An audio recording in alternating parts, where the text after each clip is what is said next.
bem-vindo a todos. Nós estamos no 17º Minutos Terapêuticos. Sejam todos bem-vindos e bem-vindas, nossos alunos, amigos, clientes. E hoje o assunto é muito importante.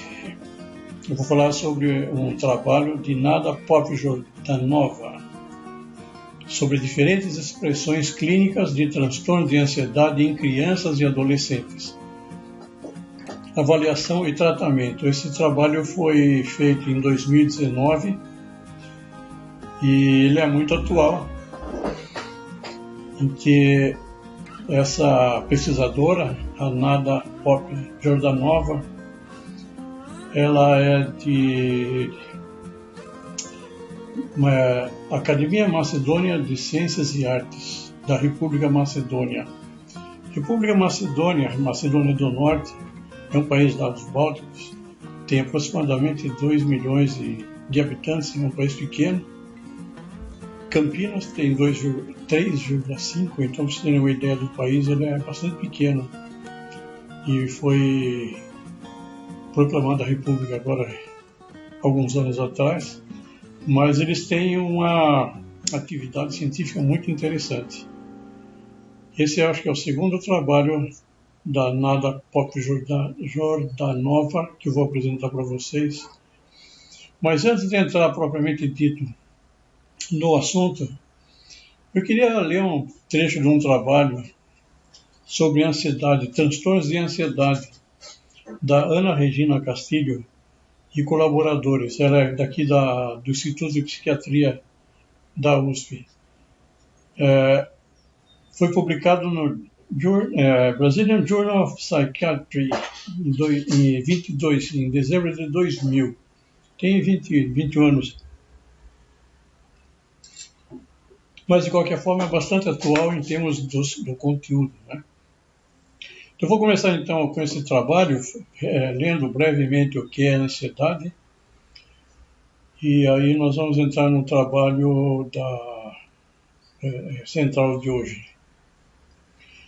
Bom, a Ana Regina traz assim: a ansiedade é um sentimento vago e desagradável de medo, apreensão, caracterizado por tensão ou desconforto derivado de antecipação de perigo, de algo desconhecido ou estranho. É muito fácil a gente entender essa definição quando a gente vê na neurociência a função da amígdala do hipocampo. A amígdala, o corpo amigdaloide, ela é responsável por nos proteger, responsável pela nossa sobrevivência. E ele tem memória, ele grava memórias emocionais. Ele explora muito isso no curso de feedback e também no curso de hipnose. E uma vez que a amígdala aprende, então ela vai começar tentando nos ajudar, mas enfim, quando ela está hiperreativa, ela começa a trazer reações fisiológicas bastante intensas através do sistema nervoso autônomo. E isso, exatamente essa a definição dela. A ansiedade é um sentimento vago e desagradável de medo, apreensão, caracterizado por tensão. Aí nós temos o sistema nervoso autônomo trabalhando.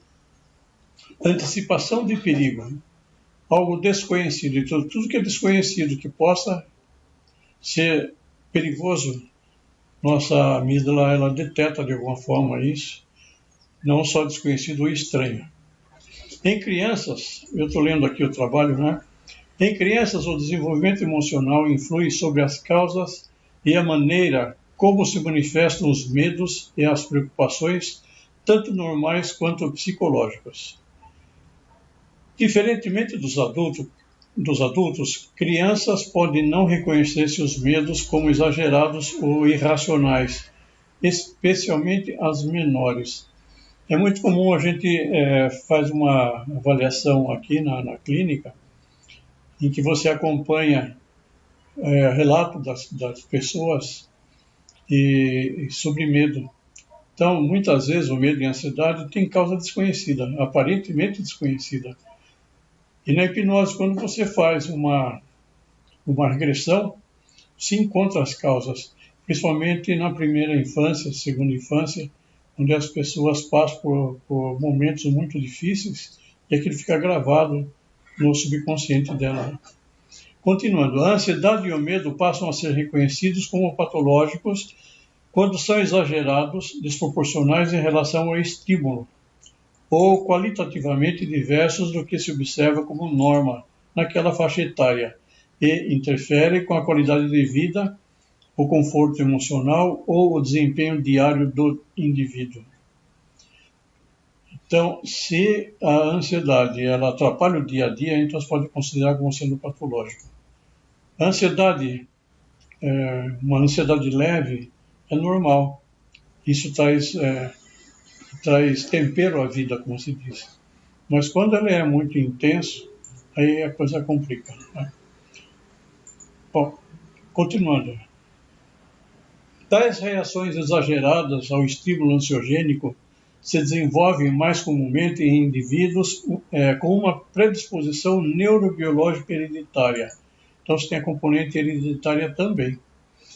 E nós vimos, quem participou do nosso curso, do nosso EAD, falando sobre filhos do estresse, entende muito bem o que é essa predisposição neurobiológica herdada. Quando a mãe passa por estresse, por ansiedade muito intensa nos últimos meses de gravidez, principalmente, o excesso de cortisol pode atacar o hipocampo da criança, trazendo algumas lesões que podem eventualmente ser irreversíveis. A maneira prática de se diferenciar a ansiedade normal da ansiedade patológica é basicamente avaliar se a reação ansiosa é de curta duração, autolimitada ou relacionada ao estímulo do momento ou não. Então, se o estímulo é momentâneo, então é uma ansiedade não patológica, mas ansiedade boa, faz parte do tempero da vida. Mas se ele se permanece atrapalhando o dia a dia, então realmente é um problema patológico. Os transtornos ansiosos são quadros clínicos em que esses sintomas são primários, ou seja, não são derivados de outras condições psiquiátricas, depressões, psicoses, transtorno de desenvolvimento, transtorno hipercinético, etc. Sintomas ansiosos e os não transtornos propriamente ditos são frequentemente em outros transtornos psiquiátricos, eles são encontrados em outros transtornos psiquiátricos. É uma ansiedade que se explica pelo sintoma de transtorno primário. Exemplos: a ansiedade do início do surto esquizofrênico, o medo de separação dos pais, uma criança com depressão maior, que não constitui um conjunto de sintomas que desempenha um transtorno ansioso típico. Mas pode ocorrer casos em que vários transtornos estão presentes ao mesmo tempo e não se consegue identificar o que é primário e o que não é, sendo mais correto referir que esse paciente apresenta mais de um diagnóstico coexistente, são comorbidades. Estima-se que cerca da metade das crianças com transtornos ansiosos tenham também outros transtornos ansiosos. Pelos sistemas classificatórios vigentes, o transtorno de ansiedade e de separação foi o único transtorno mantido na seção específica da infância e adolescente. Ele fala do CID, do DSM. O transtorno de ansiedade excessiva na infância e o transtorno de evitação da infância passaram a ser referidos nas classificações atuais, respectivamente, como o transtorno de ansiedade generalizada, TAG, e fobia social. Os transtornos ansiosos são os quadros psiquiátricos mais comuns, tanto em crianças quanto em adultos, com uma prevalência estimada durante o período da vida de 9% a 15%, respectivamente. 9% crianças, 15% adultos. Isso antes da pandemia. Agora, no estudo que foi feito, se não me engano, em julho ou agosto do ano passado, a ansiedade aumentou quase que 60%. Então, nós estaremos falando hoje de uns 25% quase. Ou seja, 1 em cada 4 adultos seriam ansiosos. Nas crianças e adolescentes, os transtornos ansiosos mais frequentes são transtornos de ansiedade de separação, com prevalência de 4%, o transtorno de ansiedade excessiva ou atual, o TAG, de 2,7% a 4,6%, e as fobias específicas de 2,4% a 3,3%. A prevalência da fobia social fica em torno de 1%, e o transtorno de pânico, 0,6%. Então, para crianças, isso é extremamente importante, ainda mais nessa situação que nós passamos de isolamento social. A gente acha que passa, mas não passa. Lembrando que tudo aquilo, todo fato real e imaginário, que tem uma carga emocional muito intensa, ela fica tatuada na alma da pessoa, principalmente da criança. E essas crianças da primeira e segunda infância, que passaram por essa pandemia, muitas vezes sem entender o que está acontecendo, sentindo a agitação, a preocupação dos pais, embora ela conscientemente não consiga entender o que está acontecendo, mas as emoções ficam. E nós vamos ter problemas seríssimos quando essas crianças forem adolescentes e adultos. Bom, o artigo do dia hoje, então vamos voltar ao artigo. Diferentes expressões clínicas de transtornos de ansiedade em crianças e adolescentes. Avaliação e tratamento. Lembrando que esse artigo foi feito pela Nada Pop-Jordanova, ela é uma psiquiatra, da Macedonian Academy of Science and Arts, da República da Macedônia do Norte. Bom, vou começar com um resumo, então, e nós vamos ficar com uma live mais breve um pouco, para não ficar meia hora. Nós vamos tentar fazer dentro de 20 minutos, que fica mais tranquilo, né? Introdução. Comportamentos temerosos e ansiosos são especificamente comuns nas crianças quando se deparam com novas situações e experiências. Olha só, ela definindo exatamente essa situação da pandemia. A diferença entre a preocupação normal e o transtorno de ansiedade está na gravidade e na interferência na vida cotidiana e nas etapas normais do desenvolvimento. Muitos estudos longitudinais em crianças sugerem que os transtornos de ansiedade são relativamente estáveis ao longo do tempo e prevêem ansiedade e transtornos depressivos na adolescência e na idade adulta.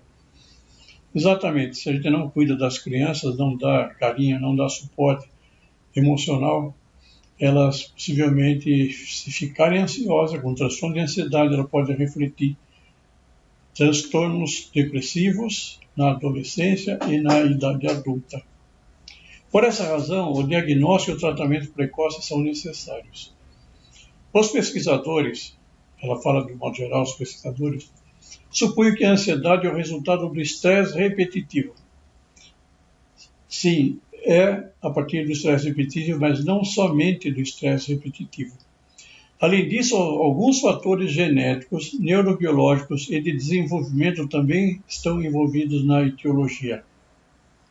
É exatamente isso que a gente traz naquele EAD, nas aulas de Filhos do Estresse, em que a gente fala a importância da grávida não sofrer ansiedade, estresse intenso ao longo da gravidez, principalmente nos últimos meses, porque quando ela fica assim, ela está lançando cortisol no sangue. Cortisol, adrenalina, né? Noradrenalina e cortisol, e esse cortisol é neurotóxico. Ele vai através do sangue da mãe para a placenta, atravessa a barreira hematoencefálica e vai atacar o hipocampo. Ele é neurotóxico, sabendo que as crianças que passam por isso e depois não têm um acolhimento adequado, ela pode sofrer por problemas de redução da atividade do hipocampo. E tem uma lista de pelo menos 15 itens relacionados à criança que nasce do estresse, os filhos do estresse, e que aparece como sintomas como ansiedade, como depressão, como transtorno de aprendizagem, e assim vai, como TDAH, bom, tem uma lista grande, inclusive na idade adulta desenvolver hipertensão arterial, desenvolver diabetes. Se vocês tiverem interesse, entre em contato com a gente que nós podemos passar para vocês esses vídeos, que são muito interessantes. São 4, 5 videoaulas. Muito bem, os métodos e materiais.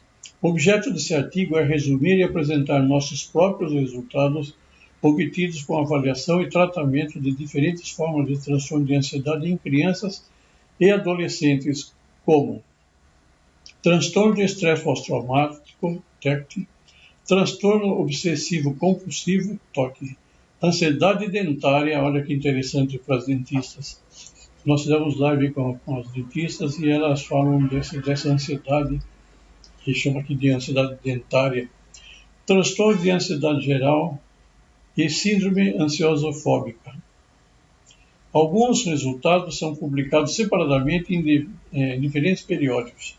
Então, nesse artigo, ela traz, na realidade, a compilação de vários artigos, acho que são uns 4, 5 artigos, cada um falando de um grupo de transtornos. Então, ela traz assim: um grupo com transtorno de estresse pós-traumático, TEPT, em 10 crianças de 10 a 11 anos, é avaliado e discutido sobre a qualidade do apego. B. Um grupo TOC, que é composto por 20 pacientes com idade média de 14 anos, mais ou menos 2, então de 12 a 16 anos, avaliados com questionário de personalidade Eysenck, com a lista de verificação de comportamento infantil, cronograma para transtornos afetivos e esquizofrênicos para crianças com idade escolar, inventário de depressão de Beck, tarefas de Stroop, que é aquela cor-palavra, né, que a pessoa vê a cor e fala a palavra, teste de pontuação de cartões de Wisconsin. C. Estresse odontológico avaliado em um grupo de 50 pacientes, idade média para meninas 11 anos, mais ou menos 2 anos, para meninos 10 anos, mais ou menos 2,6 anos. Avaliado com a escala geral de ansiedade e o Eysenck Personality Questionnaire. Transtorno geral de ansiedade B, letra B agora, item B. Transtorno geral de ansiedade 20 mulheres jovens e 15 homens com 25 anos, mais ou menos 5, ou seja, de 20 a 30 anos, e um grupo com síndrome de ataque de pânico, 15 pessoas com 19 anos, mais ou menos 5. Aí foi usado o Minnesota Multiphasic Personality Inventory. Os resultados são apresentados e discutidos por comparação dos resultados para pessoas saudáveis. E a variabilidade da frequência cardíaca, HRV, foi aplicado para avaliação e tratamento em 15 pacientes ansiosos fóbicos de idade de 12 anos, mais ou menos 2. E os resultados são comparados com outros grupos de transtorno mental. Resultado: as crianças com TEPT, transtorno de estresse pós-traumático, apresentaram alto nível de ansiedade, estresse, somatização e problemas comportamentais, agressão, impulsividade, não obediência e pesadelos, complementadas por mães hipersensíveis, deprimidas e desajustamento no início da infância. Consequentemente, a explicação da predisposição inicial do TEPT estava relacionado ao córtex orbital direito, aqui em cima, não desenvolvido. O TEPT resultou de apego inseguro, confirmado em todas as crianças examinadas. O perfil neuropsicológico obtido de crianças com TOC confirmou uma clara presença de obsessões e compulsões, capacidades intelectuais médias, mas ausência de sintomas depressivos. As funções executivas foram avaliadas através de potenciais relacionados e eventos em tarefas go, não go, vai, não vai. Os resultados mostram que não há manifestações clínicas significativas de disfunções cognitivas entre as crianças com TOC no estado inicial do tratamento, mas pode-se esperar que apareça no estágio posterior ao transtorno se não for tratado. É muito sério isso. Se a criança não for tratada, vai aparecer, sim, problemas. Em estudo com 50 crianças selecionadas aleatoriamente, foram aplicados 2 instrumentos psicométricos para medir a ansiedade geral e características pessoais. Foi confirmado que houve a presença de nível de ansiedade significativa entre as crianças submetidas a intervenções odontológicas. Também foi confirmada a diferença nos scores de ansiedade entre meninas e meninos. As meninas com maior score de ansiedade do que os meninos. A variabilidade da frequência cardíaca, HRV, é uma medida da batida entre batidas consecutivas na frequência cardíaca, relacionado ao trabalho do sistema nervoso autônomo. Pode servir como indicador psicofisiológico para excitação, estado emocional e nível de estresse. Já coloca excitação, estado emocional e nível de estresse. Utilizamos o HRV em ambos na avaliação e no treinamento de biofeedback em um grupo de crianças ansiosas e obsessivas compulsivas. Após 15 sessões, que ela não fala qual foi o tempo das sessões, foram obtidos resultados muito satisfatórios para a diminuição do estresse e da ansiedade. Então, pessoal, esse é o artigo de hoje. É um artigo bastante importante, principalmente para a situação que nós estamos passando agora. Seriam diferentes expressões clínicas de transtornos de ansiedade em crianças e adolescentes, avaliação e tratamento. Foi publicado agora em 2019. Ele vai ficar no YouTube, no nosso canal do YouTube. Estou gravando aqui também para o YouTube. E quem tiver interesse pode entrar no canal e o link vai estar lá. É muito interessante. Ela é uma pessoa bastante conhecida nessa parte do biofeedback. Ela trabalha com diversos equipamentos de biofeedback, inclusive. Então, pessoal, o que eu queria trazer para vocês é isso, sobre essa importância de a gente cuidar das crianças e dos adolescentes, porque a ansiedade é uma coisa muito séria. A gente acha que é uma coisa passageira, mas aqui na clínica a gente recebe muitas pessoas que estão com transtorno sério e advém de situações estressantes e ansiosas da infância. Então a gente normalmente faz uma regressão de idade na hipnose para encontrar qual foi o evento que começou a se desenvolver na pessoa, a sementinha. O primeiro evento, às vezes a pessoa se lembra de 4 anos, 5 anos e lá está a sementinha. Se a gente não cuida da sementinha, é como se você pegar uma árvore e cortar as folhas, cortar os galhos, ela brota de novo. Nós temos que ir lá na raiz e secar ainda quando ela é sementinha. Aí ela não brota mais. Bom, pessoal, nós estamos à disposição. Se vocês quiserem entrar em contato para sugerir temas relacionados ao biofeedback. E agora, para 2022, eu pretendo fazer também os minutos hipnóticos, eu diria, trazendo eventualmente as sextas-feiras, não tenho bem definido ainda, casos clínicos que a gente consegue aqui dessensibilizar aqui na nossa clínica. A Silvana e eu, nós trabalhamos com hipnose e é muito interessante. Quem gosta do tema, convido a participar. Bom, pessoal, então muito obrigado e a gente se vê semana que vem. Qualquer coisa, entre em contato conosco, a Intelectus, a Cardio Motion, e a gente teria muito prazer em interagir com vocês.